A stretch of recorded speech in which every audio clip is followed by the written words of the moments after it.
All right, everyone, welcome back to the Renowned Leadership Podcast. I'm your host, Stephen Morris. I'm so excited for the show we have lined up for you today. But before we get started, I want to share that if you're ready to fast track your career and achieve extraordinary success, I have a program that will ignite your potential and propel you to new heights. As a high-level executive coach, I specialize in empowering leaders like you to unleash your full potential and excel in your career. Whether you're seeking a rapid advancement in your current career or a seamless transition to a new industry, I'm here to guide you every step of the way. Imagine having a trusted advisor who understands your unique challenges and provides you with a proven roadmap for success. Together, we'll work from your strengths, overcome obstacles, and position you as a magnetic force in the professional world.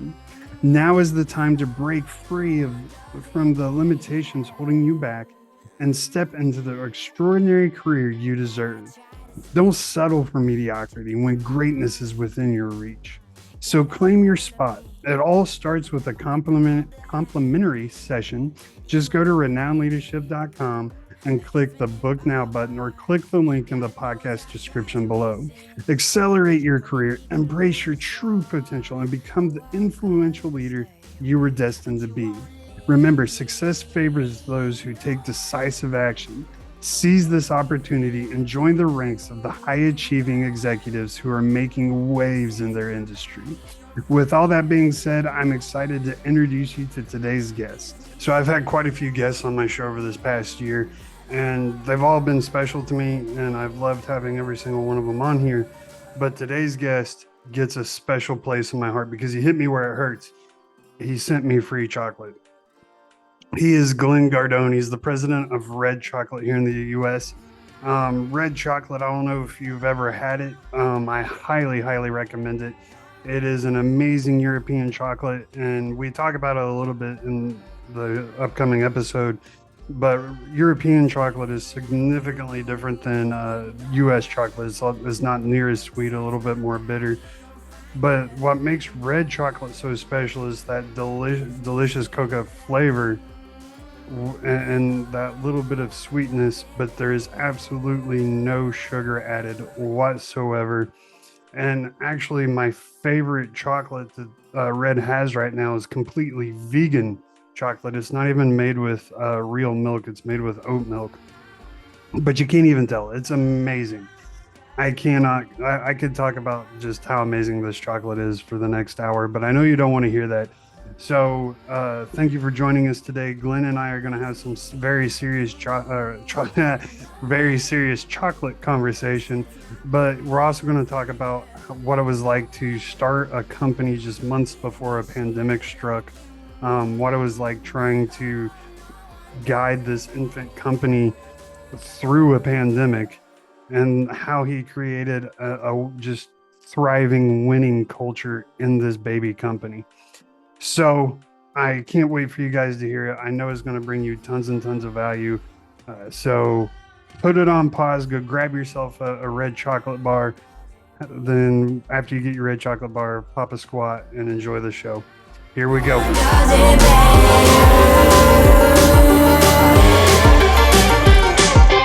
right, my man, Glenn, dude. So I got to be honest, red chocolate is probably my top, I would say at least my top 5 in chocolates. Like, I've traveled the world, man, and I've had some amazing freaking chocolate. But I mean, red chocolate it's pretty good. And I think you were telling me before we started recording, like you're in 22 different countries, you said? Yeah, we're in 28 countries now, actually. 28 countries. Yeah, it's been a hell of a ride, man. It's been amazing, and I appreciate the kind words, brother, because honestly, Red is like one of my kids. You know, I tell people all the time, you could make fun of me, you could do whatever you want. You know what? I got thick skin, but mess with my family, and I got to kill you. That's just the way it is, So I appreciate the kind words, because honestly, Red is like one of my kids at this point. That's and if you ask my boys, they'll tell you I like this one a little bit better than them. So go figure. How many kids you got?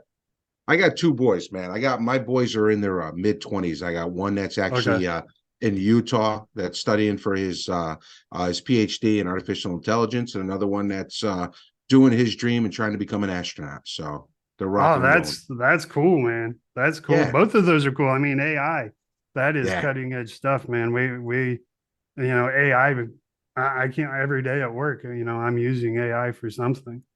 I mean, Bro, I'll tell you, my running joke is I haven't been able to understand either one of them since they were like 12 years old. Now, I'll tell you a quick story. So, my oldest, he had to be like in ninth grade at the time. And, I'm not the smartest guy at the table, but I'm a pretty smart guy, and especially when it comes to numbers, man. I've been able to read P&Ls upside down since I was, 18 years old. And, he's sitting at the dining room table doing his homework, and he's just having a struggling and struggling and struggling. I'm like, what's the matter? He said, I just can't get this math, Dad. I don't get it. I'm like, well, let me take a look at it. I mean, ninth grade math. Come on. I walk over, I look down it, and I said, oh, I know the problem. He said, what's that? And I said, you need a tutor. It looked like Hebrew to me. I had no idea what it was, and I just looked and went, "Wow, this kid is well past where I even was now." So, but you know what? They found their passions. They're a couple of lucky guys. They found their passion. They're running with it. Me, I didn't have my passion when I was 18, brother. I know we'll talk a little but bit about being an entrepreneur, but at 18, I didn't even know how to spell the word entrepreneur. Never mind try to be one. they're right on, right? And I totally get that.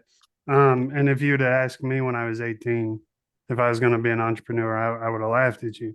But when, like you said, we'll get to that. But my first main question is why red chocolate? Well, it's an interesting question. So I knew about red prior to them coming to the US. So I brought red chocolate to the US a little over 4 years ago. And I knew red. So I'm a type 2 diabetic, and I'm an unapologetic chocoholic. I'll be the first one to admit it. And probably that's why I'm a type 2 diabetic, because I didn't watch what I was supposed to eat and ruined some things in me. So, I now watch everything I eat, man. I read everything. And so through my business and what I've done in my career, I've traveled internationally, and I was actually at the Heathrow Airport. And in WH Smith, there's a store out there, WH Smith, and I saw red on the shelf. And so I'm always looking. It said no sugar added. I went, Now, honestly, most no sugar added products, chocolate or otherwise, you'd rather eat the package it came in because they all taste terrible. I mean, it's Right? the truth. And so, I bought a bar, and I sat down. I was waiting for my flight, and I ate it. And I went, this is pretty good. All right, this is interesting. And I ate the whole thing, and I went, I'll go back and pick up a couple more. And I went back and bought the 9 bars they had, threw them in my suitcase, and came home. And my wife, and I were talking, and she was going through my briefcase looking for something. And she said, "What is this?" I had a big, a handful of bars. I went, "It's product I found. It's really good." She went, "Really?" So she tried it. She goes, "Glenn, there's no way this is no sugar added." I went, "I know." Me being me, I said, I'm going to send this out to a testing facility. It reminded me of the Seinfeld episode when they were buying yogurt, and it was supposed to be non-fat, but there was really fat in it. I figured this thing would come back and it'd be like, 72 grams of sugar. You're better off just, IV and pure raw sugar in your brains. And it came back spotless. And I went, all right, there's one more test I want to do. So I took it, and I actually took my blood glucose, and it hadn't changed. And I went, you know what? This is a winner. So every time I was out over in London or in other places, I'd look for it, and I'd pick up whatever inventory there was, and I'd eat it. Fast forward about 2.5 years later, I was with an organization which we sold, and I wasn't sure what I was going to do, brother. I'm on the road 200,000 miles a year, man. I was tired. It's a running game is what it is. They say it's a marathon, but man, when you're in private equity, it's a sprint, and it's always a sprint. And I got a call from the owners of Red Chocolate. There are two families, both master chocolate makers, man. And again, I'm a fan of Red, but I didn't know the families. I didn't know the history of it. I just knew it's damn good chocolate, and I liked it. And so they said, hey, look, we're thinking of coming over to the U.S. Your name's popped up a bunch. I've been in consumer packaged goods for 30 years, man. And so worked with a lot of great groups, and got to know quite a few people. And so I said, sure, I'll meet. I thought it was cool. I'd meet the people who came up with Red, man. What the hell? And so I drove up to New York. I met with them, and 4 hour meeting. I spent the first 3.5 hours explaining to them why they didn't want to come to the US, because it would bankrupt them. Europeans see America like, with dollar signs in their eyes. The American consumer, There's nothing like the American consumer. Just the amount of money we spend and just the incrementality in our brain, our thought. You could think about going to a club store and you go to buy one thing and you end up buying $1,200 worth of something. We've all been there, man. And that's a perfect example of the American consumer. But this industry will eat you up and spit you out. It's that simple. And so after about 3.5 hours of telling them don't come, the person who became one of my closest friends said, "Are you done?" I said, "Yeah, I'm done." And she goes, "So when do you want to help us come here?" And I went, "You know what? This could be pretty freaking cool." So I took 6 months to build the infrastructure that the red chocolate business now sits on, supply chain, finance, because all of our products are made in our facility in Europe. And, we had shipped, a container or two to certain areas, but most of it was trucks because it was all throughout Europe. Now we're taking containers over. So there was a lot of work to be done, but it's been an amazing 4 years. And we actually launched 5 months before the global pandemic hit. Wow. Great timing. Crystal Great ball, brother. timing. Crystal ball, man. Wow. That's an incredible story. And so you said something that really, really sparked me, because one of the first things I had to learn, that was the hardest for me to learn, hands down, the hardest thing I had to learn being an entrepreneur is, I'm one of those people. I don't believe in reinventing the wheel, right? Mm-hmm. If it works, then it works. That's great. I need to find somebody to teach me how it works so I don't have to struggle to reinvent it. So that's what I did. I went out and hired a bunch of coaches to help me start my business. Yep. And one of my good coaches, Shane, he kept telling me, he's like, "Dude, stop thinking like a consumer."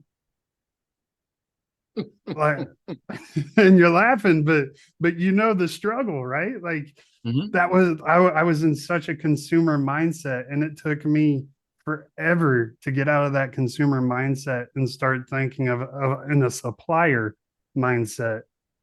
And when you think from a supplier mindset, the world looks completely different. It does. It's a lot different problems. Still the same amount of problems, just different problems. And on the consumer packaged goods sides, I have to walk that line because I have to remain part of the consumer, but I also have to remain, the leader of a manufacturing organizations, because I can't forget about who enjoys my product. And I tell people this often, it's the best way I could think of. So, you go out and you buy a shirt. It's a personal choice. You buy the shirt, you wear it, so on and so forth. When you take something and you ingest it in your body, it's even more personal.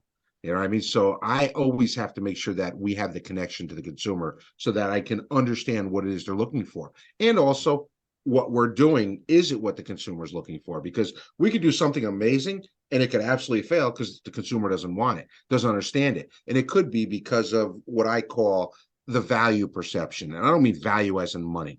I line up, Stephen, I can line up 10 people, and it could be 7 different variations of what's a value to them. Somebody could say it's a time thing. It's a health thing, like me. It's a money thing, some people could say. It's a beauty and elegance of the product thing. So it's all about what you consider value based on the product. So I have to take those into consideration, but also be able to run a business profitably because we have to remain healthy.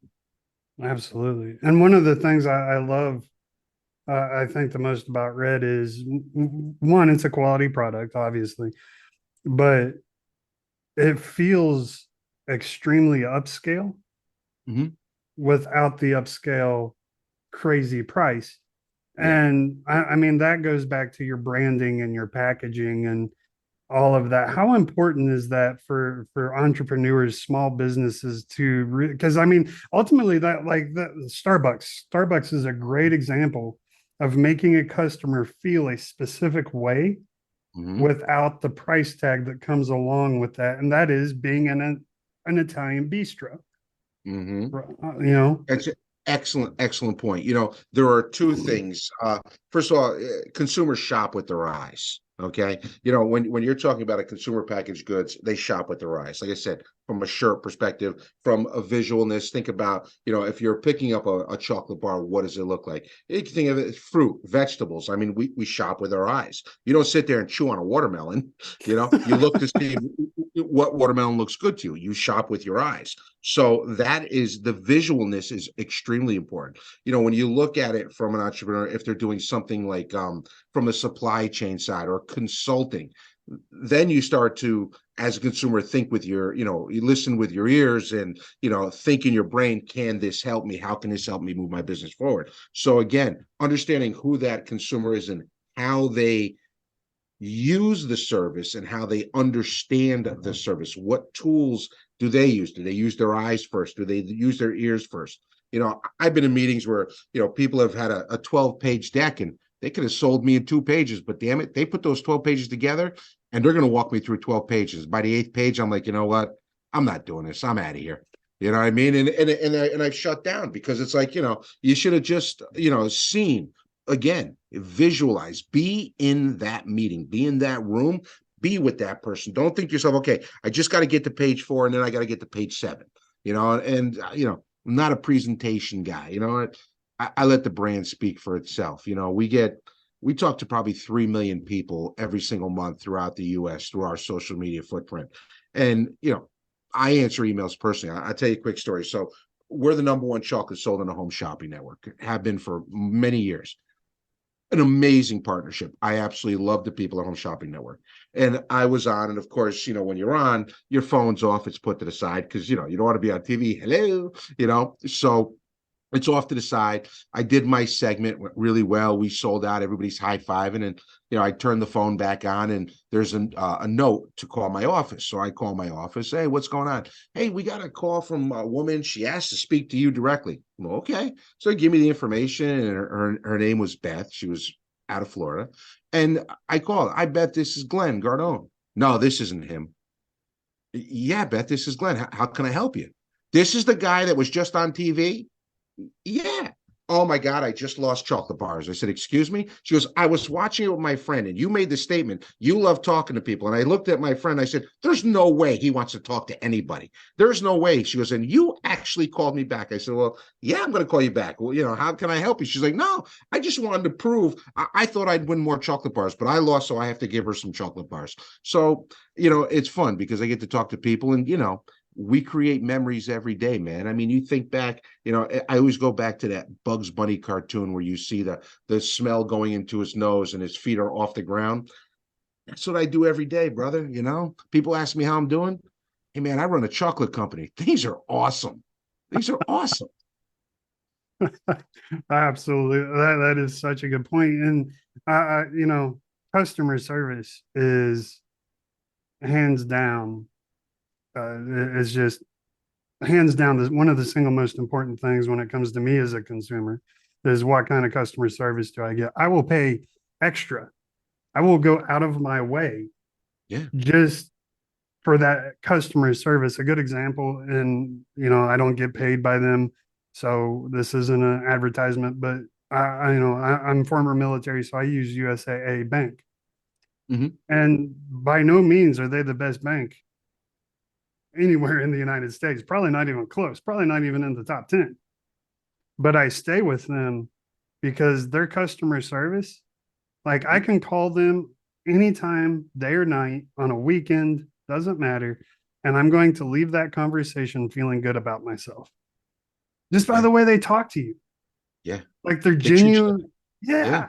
They treat you like you want to be treated. That's your value proposition right there. Like you were saying, could I find a better bank? Yeah, I could find one closer. I could find one that maybe gives me a better rate or free checks or whatever. But in the end, what's value to you? Value is the customer service. You're willing to forego, the free checks. I'll pay my $14 for the checks or whatever it is.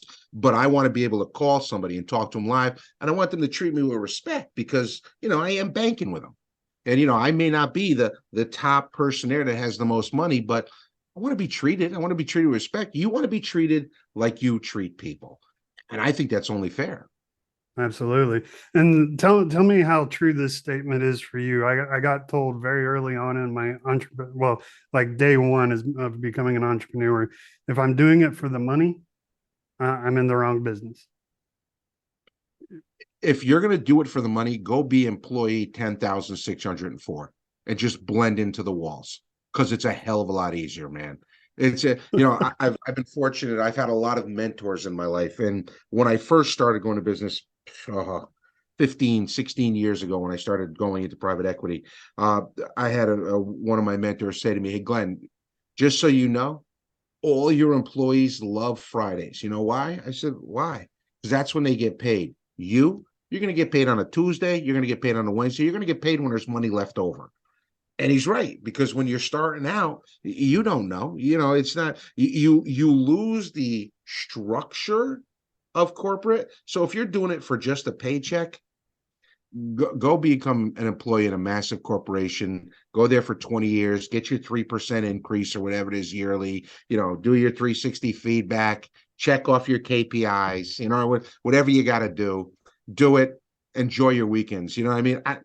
I'm doing 12, 14 hours every single day, and I don't mind.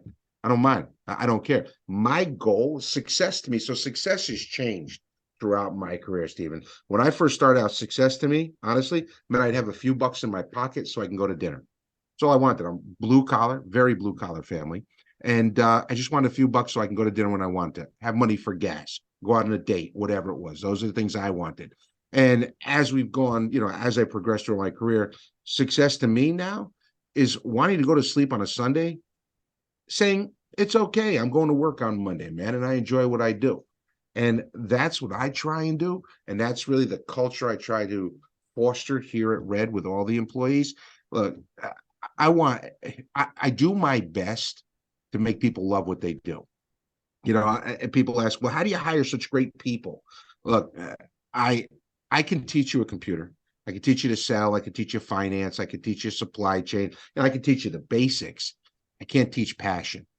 I still haven't been able to. So if you're not a passionate individual, you'll probably hate me because you'll think I'm too much. You'll be like, oh, come on now. But again, be employee 10,206 and you'll be fine. And don't get me wrong, brother. I was employee 10,206, man. I was there. And that was my first 15 years of my career because I didn't know what the heck I wanted. So I'm not disparaging it. I lived it. I just figured out, at some point in my life, you know what? I don't want the watch. That wasn't what I was in it for. I needed something for me. I needed to grow me to grow.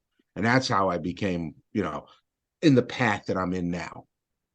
That's an amazing point. And you talk about culture and, leaving the military, coming into the corporate world was shell shock to me. Mm. Completely different culture.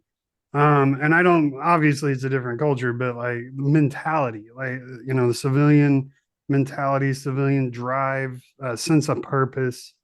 It was foreign. It was like I landed on a different planet completely. It's And it, as I started looking around, I realized that it's all leadership based. The reason is that the leaders aren't engaging and creating this passionate culture like you're talking about. Because in the military, for the most part, now obviously, and I tell people this, the most amazing people I've ever met in my life, I've met in the military. The absolutely worst human beings I've ever met in my life, I also met in the military. We take all kinds. We don't discriminate. So, I mean, obviously you have your bad apples in there, but for the most part, everyone, you walk into the team room and everybody's jazzed, man. They're ready to work. They're ready to be there. They're ready to train because what we do deals with life and death. We have to have that drive. Amen. And And I it's a, thank I'm sorry, go ahead. I said, and I thank you for your service, brother. One of the things on our side, we get to work with, the AFES, Air Force Exchange. We work with Mhm. Nexcom, and I love working with these people because throughout the entire organization, you hear the proudness, and it's great to be a part of that. You're like, and again, I'm like, what do they call that? A bump on a gnat's butt kind of thing. Don't get me wrong, brother. Because I'll be honest with you, I go to work, there's nobody trying to shoot at me. You know what I mean? Right. I sell chocolate for a living. So these men and women that do this every day, God bless them. God bless them. I can't thank you enough, man. I appreciate that. And, I never know what to say when people say thank you. I appreciate it. But so how do you go about creating that culture with your company where it's like, you know, the passion, the drive, the want, Mhm. to not be like so stressed out Sunday because they go to work on Monday. You know, I've got a couple of rules that I have instituted throughout my probably the last decade or so. Number one, your opinion matters. That's everybody here within this organization knows that. And what I mean by that is if you're in this organization, you deserve a seat at the table, so to speak. So a lot of the conversations, and when I say your opinion matters, what that means is I want to hear your opinion.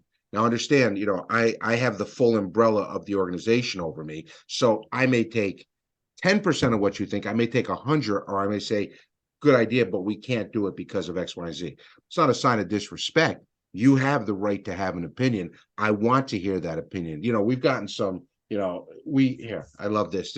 So this happens to go, this little piece of paper came from an intern that we had here about a year ago. And what it does is you scan it and it brings you to our website. You get it when you buy something, gives you a discount, and it asks you three questions.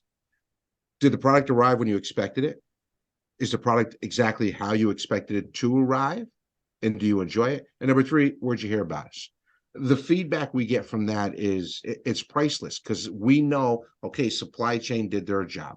Our marketing is doing their job. And ultimately, the brand is living up to what our expectations are. And we also are able to tell how people are finding out about Red. And in its infancy, that was really important. As we mature, it's much easier to tell. But those kind of data pieces are what makes us better. And that was from an intern that had this great idea. Now, if I was a kind of go, oh, I'm the leader, I'm the smartest, I don't want to hear anything, we wouldn't have done that and we would have lost all that data. So, one, your opinion matters. Two, I don't ever expect anybody to work like I do. Do I have people that work like I do? I got people that work harder than I do, but I don't want it.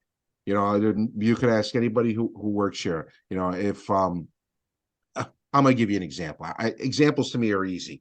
So COVID hits. We're 5 months in business. 5 months now. It could have been real easy for everybody to just go, put your overcoat on. We're out of here. This is done, right? Because we were young, man, and we were probably a week, maybe 10 days when everything had shut down and we shut down ourselves. And I get a call from my supply chain manager. Now, my supply chain manager has been with me for over a decade. One of the smartest women I've ever met in my entire life. I truly just enjoy her company because she's one of those people that's like just got this positiveness about her. And she called, she said, hey, Glenn, I want to let you know we're going into the office. I said, well, what are you talking about? She goes, hey, man, we got to ship. We got customers. We got to ship. We cannot shut down. I said, well, look, if you're going in, I'm going to go in too because we're going to do this real safe because nobody knew what was going on at that point. We didn't know if somebody sneezed in the state over if the entire state was going to drop on their knees.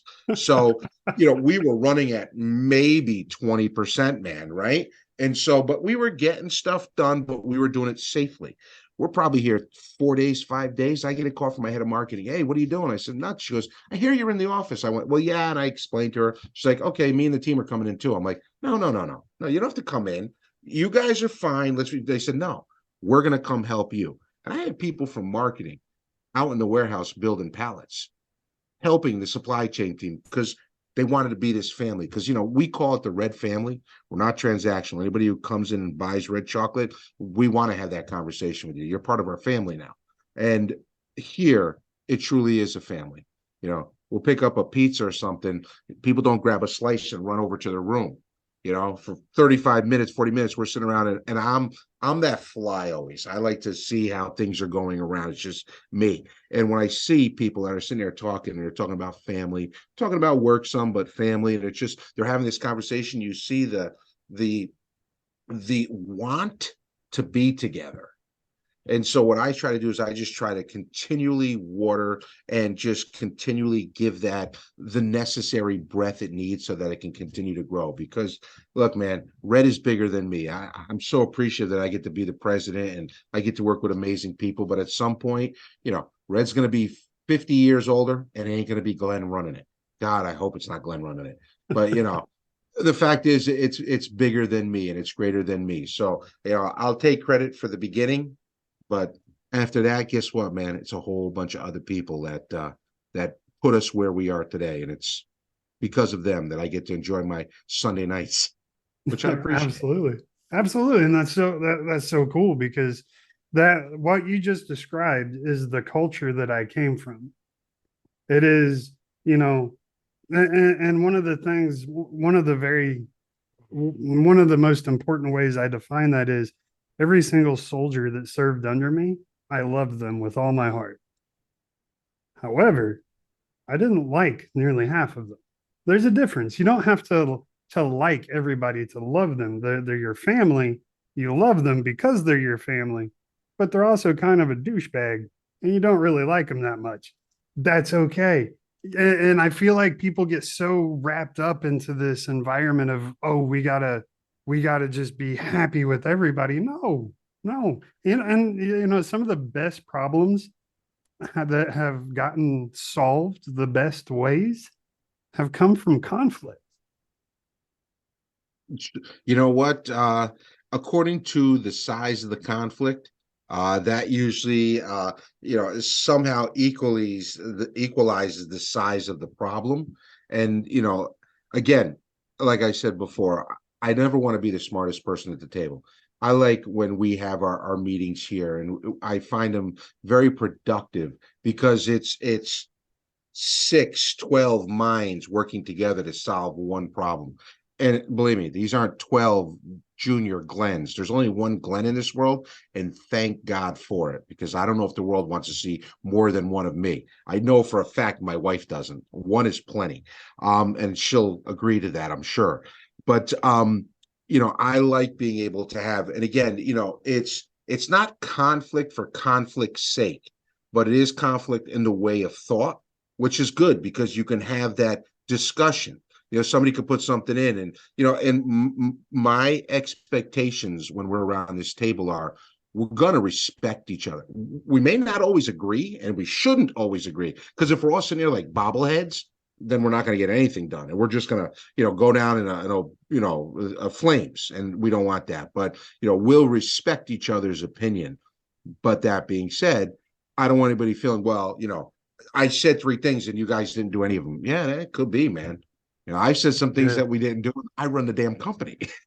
Right. Absolutely. Oh, And that's oh, you're fine. You're fine. We're all adults here. But it, so, and when I said conflict, so funny story. In the military, in the army, um, we used to have what we called Friday night fights. And I won't say commander's name or company or first sergeant or any of that. I'm not dropping dimes here, but we used to have this thing called Friday night fights where we would all just go to the common room and we would line up in a big circle. And if you had beef with somebody, you got called out to the center of the circle and you fought. I love Right it. now, keep in mind, people, this is the military. We're all trained. We're trained to fight. Like this is part of our training. Actually, is being aggressive and fighting another human being. That's part of our job. So that's part of the reason we did that. But the most important thing is it kept that level of respect up. Right? You had a disagreement with somebody, you had some beef with somebody, you're just going to fight it out. You're going to get it out of your system. And once it's all said and done, that respect goes back to the level it needs to be. In a conference room, obviously you're not throwing haymakers, but and also this was a very controlled environment. Let me add that in there. But in the office, your disagreements are what's going to fuel innovation. Oh, absolutely. We have something like your Friday night fights. We call it Tuesday afternoon naps.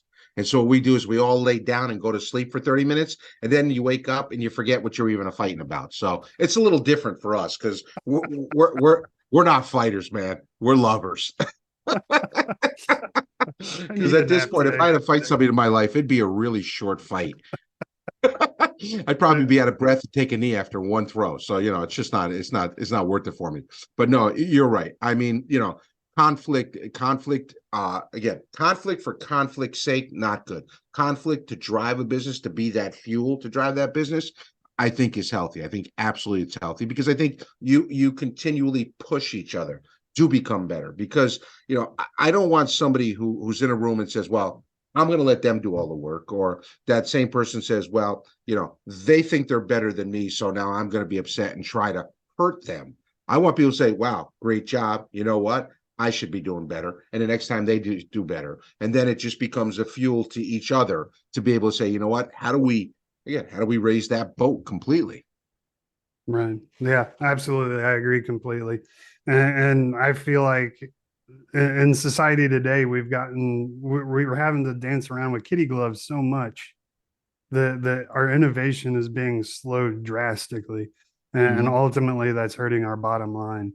So I totally respect what you're doing. And I love the way I'll have to come tour your facility sometime Yeah. because your culture, which is another huge thing for me, is company culture. I write about it all the time because that is in my opinion, the single most important thing that any company can do is build a solid company culture. And it sounds like you guys are getting a top 90% Yeah. grade on that.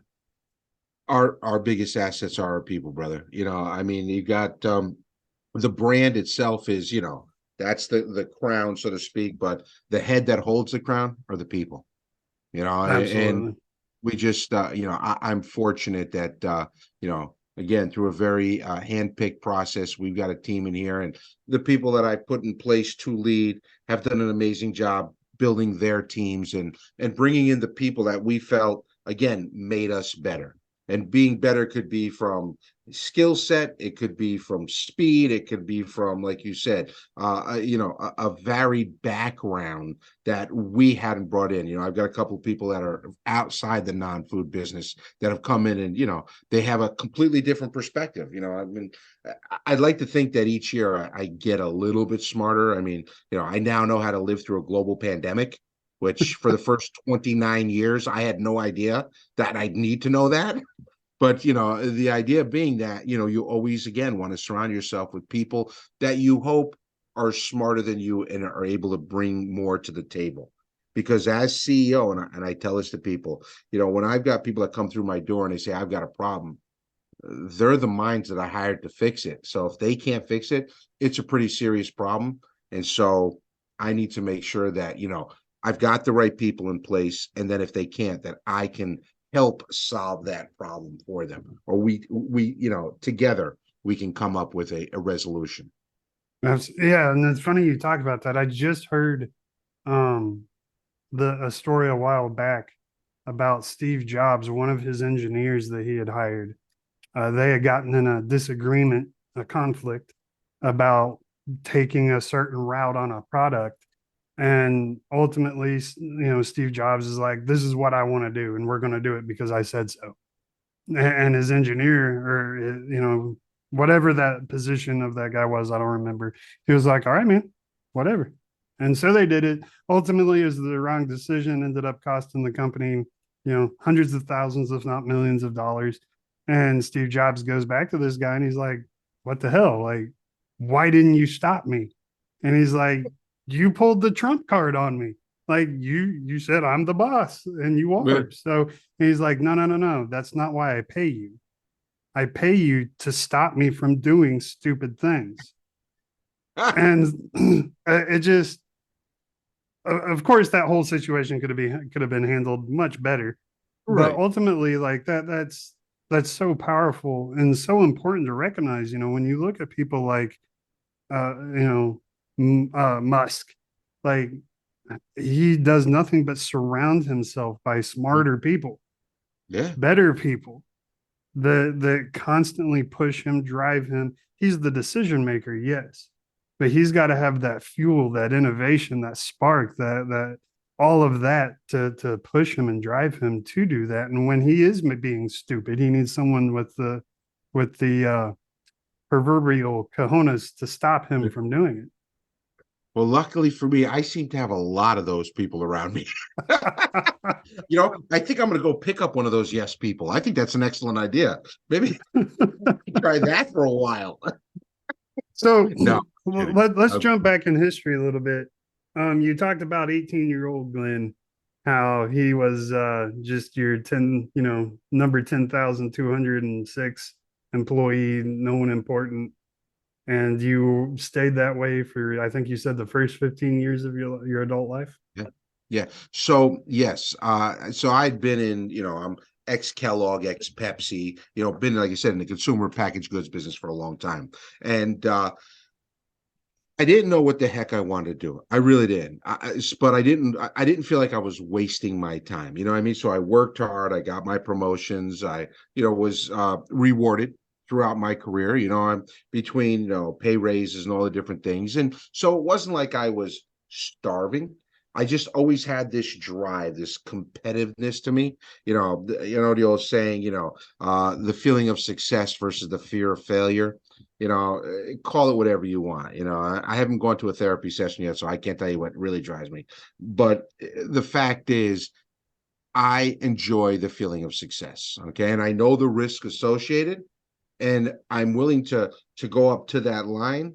And I've never jumped off that cliff, because I'm smart enough to know, okay, you know what? The reward isn't worth the risk at this point. Probably the riskiest thing I ever did in my life, and I wasn't sure I should do it, was leaving corporate America and becoming employee number 3 to a consumer packaged goods product that was brand new.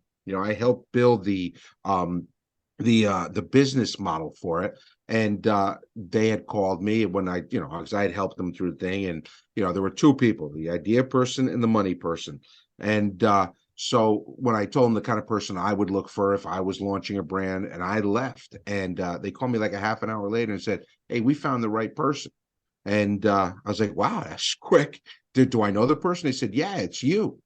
And I started laughing. I said, "Oh, you can't afford me," because I was making pretty decent bread. And they said, "Oh, you're right. No, we can't afford you, but we're willing to give you equity."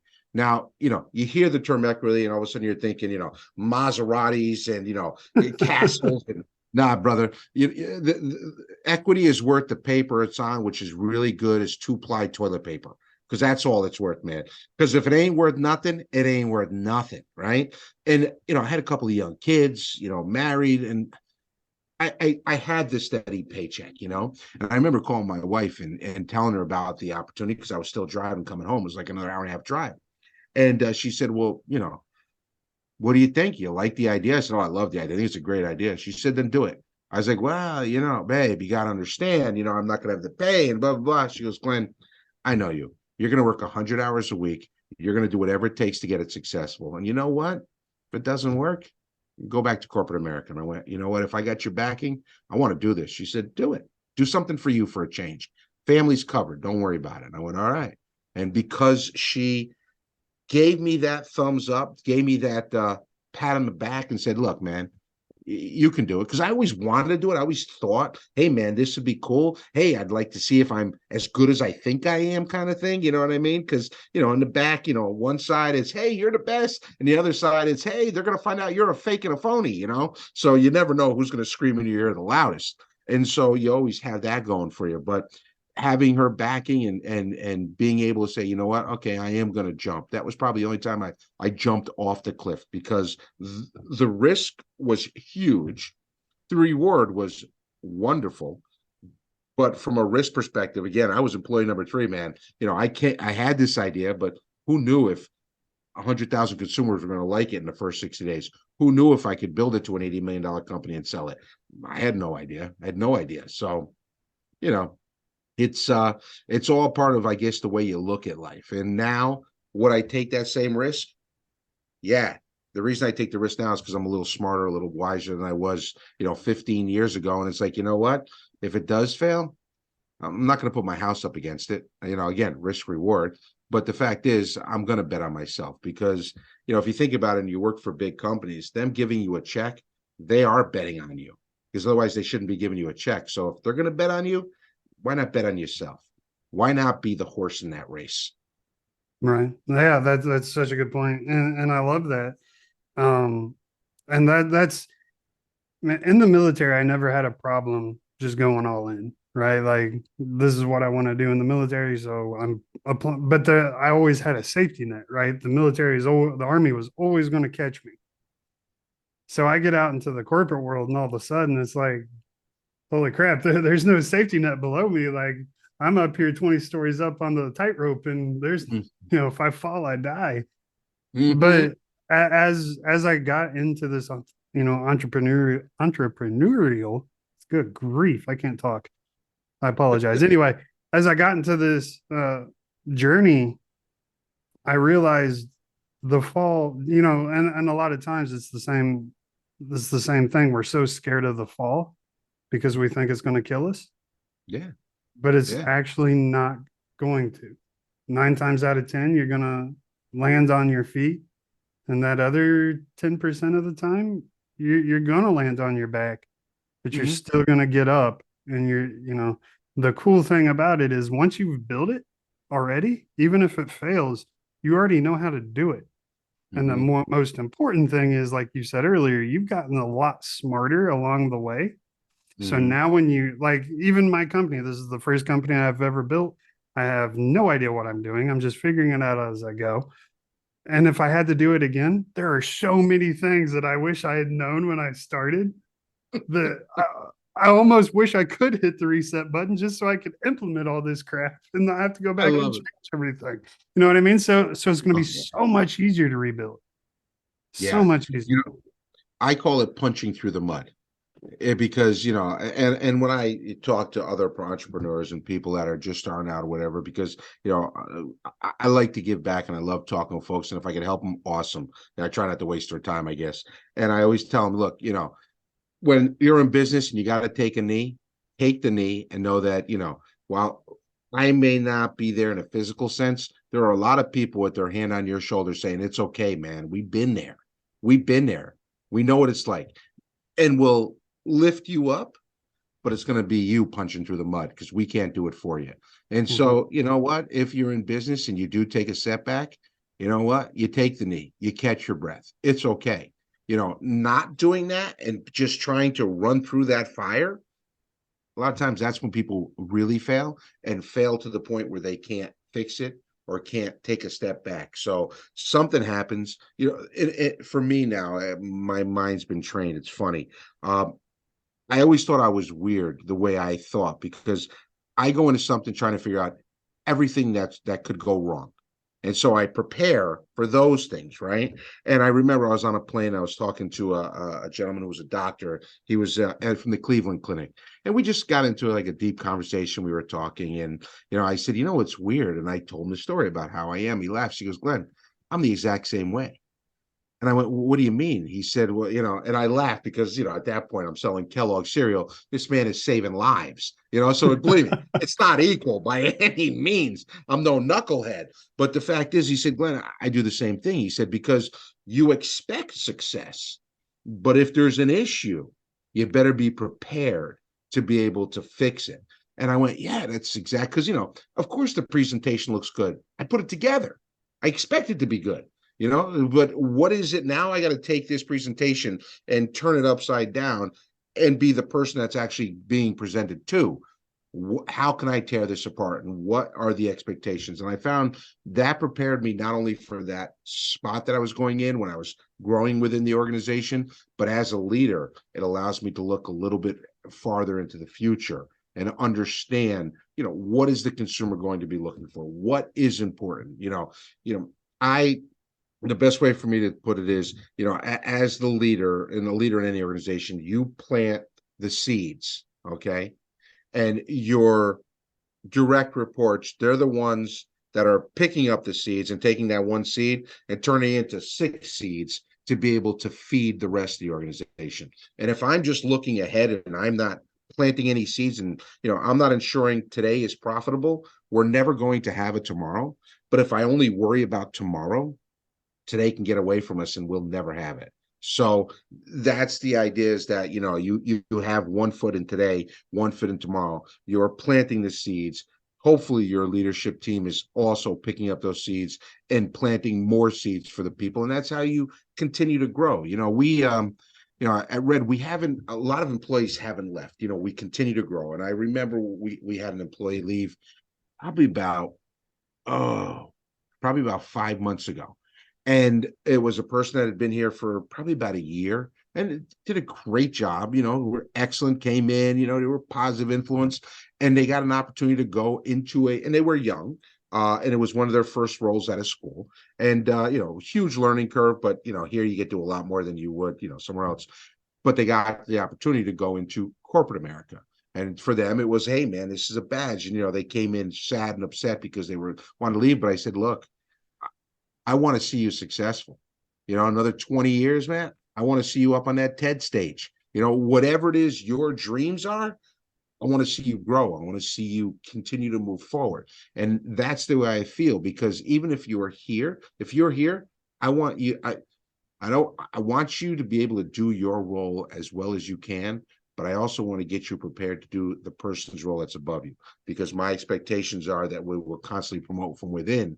And that way we've got this growth. Because one of the worst feelings that at least I had seen was in corporate America was when they never went to their bench. It was like, oh, you know, we don't have anybody who's, you know, who's talented enough. If you don't have somebody who's talented enough, who do you blame? Do you blame the people, or do you blame yourself for not getting them ready? And so that always stuck with me, you know. And so I want to make sure that our bench is always strong, because like I said, someday I'm not going to be in this chair, and it's going to be one of the folks that, you know, is here and has grown with the company and has really made it the success that we will be in the future as we continue to be. Whew, there's a lot to unpack there, man. There's so much to unpack, and so many things that I absolutely love that are completely in line with my philosophy. I think because we're running out of time, so you know I can't touch on them all, but I think the most important thing to me that you said is, you know, basically your job is to make a bunch of mini yous. And you know, your direct subordinates, their job is to make a bunch of many of thems. And as long as you're constantly developing new leaders and empowering them to make decisions, to screw up, Yeah. and it be okay. Yeah. Like, you know, as long as you're doing those things, your company has no choice but to succeed, because there's so much at this point, there's so much invested on each Yeah. individual that they're just going to will it Yeah. to win. And that's military as well. You know, if you look at study World War II, there are so many times the Americans, you know, the Allies, we should have lost, Mhm. but it was sheer just guts and determination and willpower, and we just want it more. Yeah. That's what caused them to win. And that attitude, that mentality that you just talked about is how you get that environment, that culture of we're going to win. I don't care if there's a global pandemic happening right now. We have to make the sacrifice. We have to take the risk, because we are going to win one way or another, even if it kills me. Like, right. Yeah. So, I mean, and of course, do it safely and as smartly as you can. But at some point, you just, you know, you gotta take the risk. You gotta go all in on yourself. You gotta go all in on your brand. And, you know, when you Yeah. have leaders, true leaders, that's ultimately what happens, because people love you. And like you said in the very beginning, this is the Red family, right? Mhm. It's not the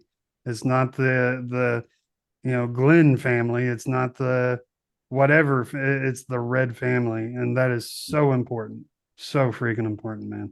No, you're absolutely right, brother. You're absolutely right. You know, and that's the culture you have to build. I want it to be a winning culture. I want it to be a satisfying culture. I want it to be a growth culture. And those are tough, you know. I mean, but you know, you find those individuals that believe in it, agree with you, and yeah, you can move mountains, man. And we've proven it. You know, we're up against multi-billion-dollar behemoths every day, but we seem to find a way to win, and we love it.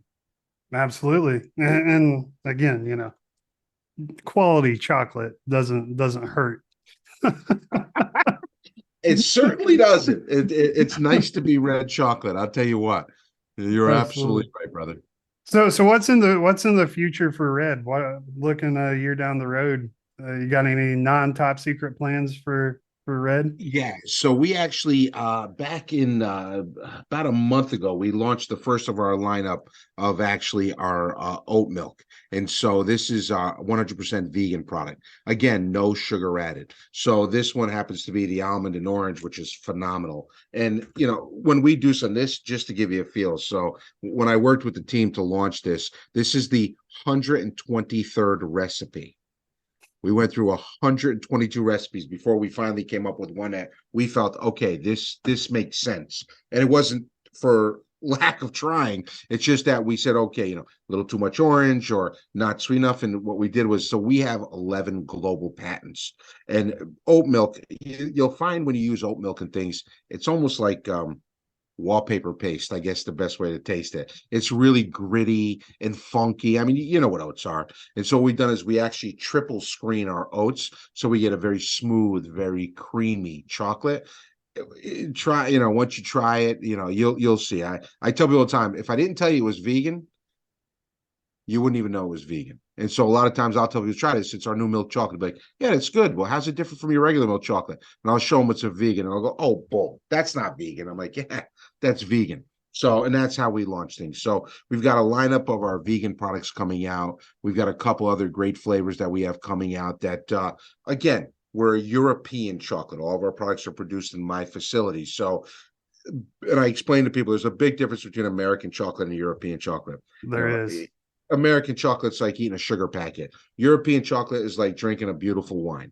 You know, you've got that base, you know, if you think about a red wine, well, that base is our coca. And then you've got the different notes, oaky or citrus or whatever. Well, it's the same thing with good European chocolate. You'll get that hint of orange. You'll get that butteriness of the macadamia nuts. So the idea is that you can really sit and enjoy it. Don't get me wrong. Sometimes I'll take one of my bars and I'll slam it down like I'm doing a shot because I'm starving and I need something. And I love our products. And honestly, like within 10 feet, I probably got about 200 different chocolate bars in front of me. So there's always chocolate surrounding me. I've always got something new or something that's out already. And I love it. That's the way I like to live my life.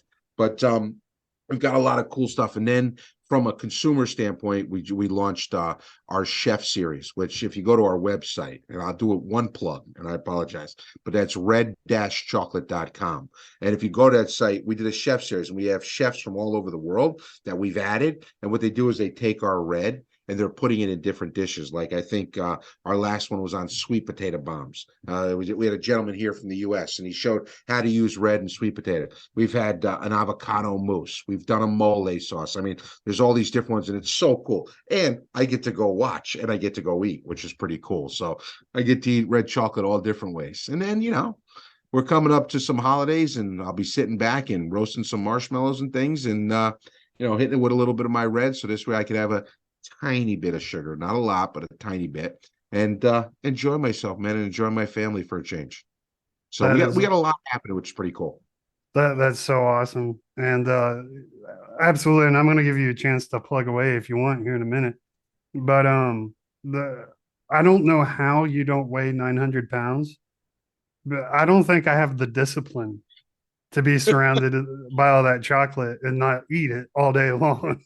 You know, it's funny. So we call ourselves smart indulgence because, you know, people use the term healthy chocolate. I hate that term because there's no such thing as healthy chocolate. Chocolate's not healthy, man.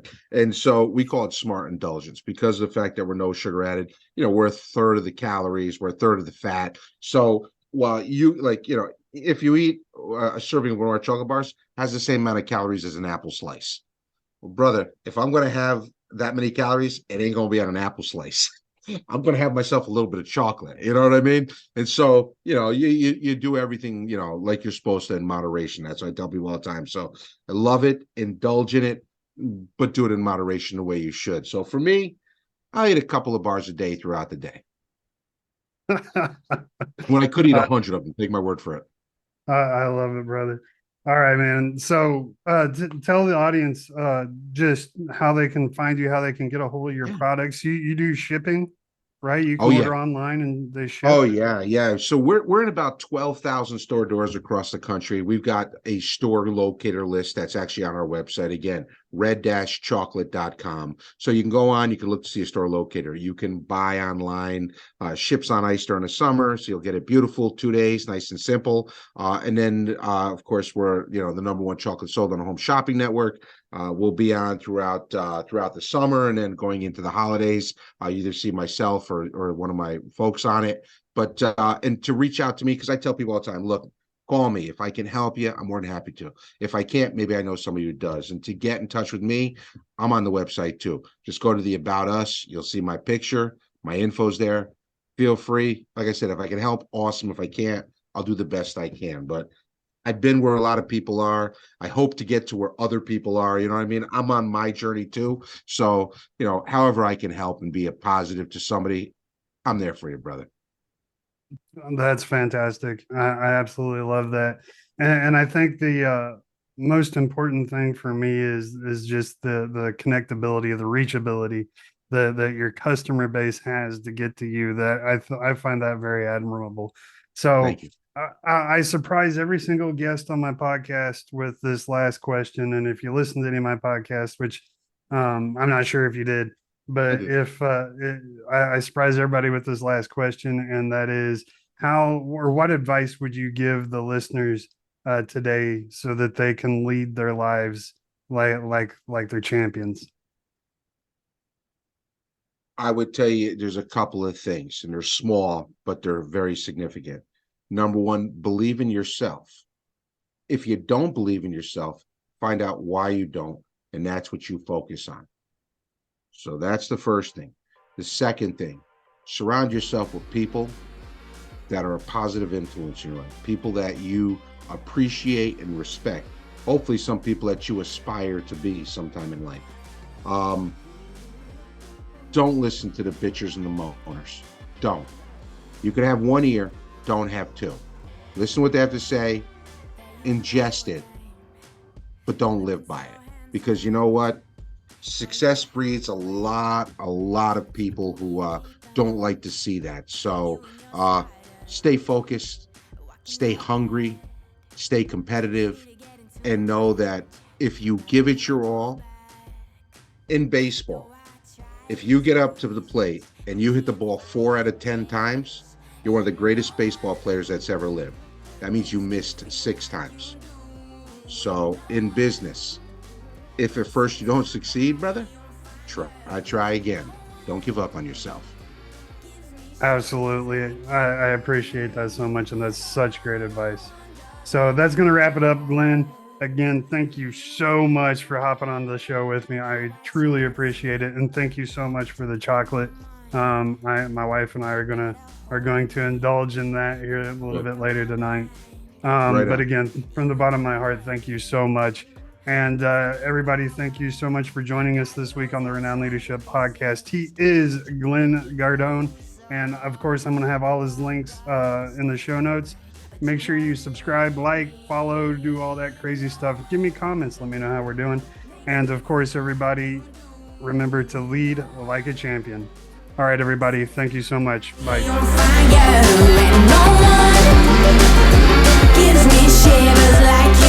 Thank you so much for joining this week's podcast. And don't forget that if you're ready to unlock your full potential and skyrocket your career, I specialize in empowering ambitious professionals like you to fast track their careers and achieve extraordinary success. No matter if you want rapid advancement in your current role or a seamless transition to a different industry altogether, I'm here to be your trusted guide.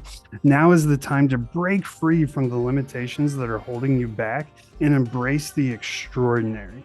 Never settle for mediocrity. Claim your spot today. Start with a complimentary session by visiting renownedleadership.com and clicking the Book Now button, or following the link in the podcast description below. Accelerate your career, embrace your true potential, and become the influential leader you are destined to be. Remember, success favors those who take decisive action and lead like a champion. I hope you all enjoyed this conversation with Glenn Gardone. I really enjoyed it. He's a great guy. I've been talking to him off and on before the show, after the show. Just a great dude, super humble. And more importantly, and this is the single most important thing of all, he sent me chocolate red chocolate, ladies and gentlemen. Make sure you go get you some. It is absolutely delicious. Good grief, I cannot talk. It is absolutely delicious. And there is no sugar added, 100% sugar free. It is amazing. It's non GMO, gluten free. It's just awesome chocolate. You guys got to go get it. So I thank you again so much for joining this episode. Make sure you check out all of Glenn's links.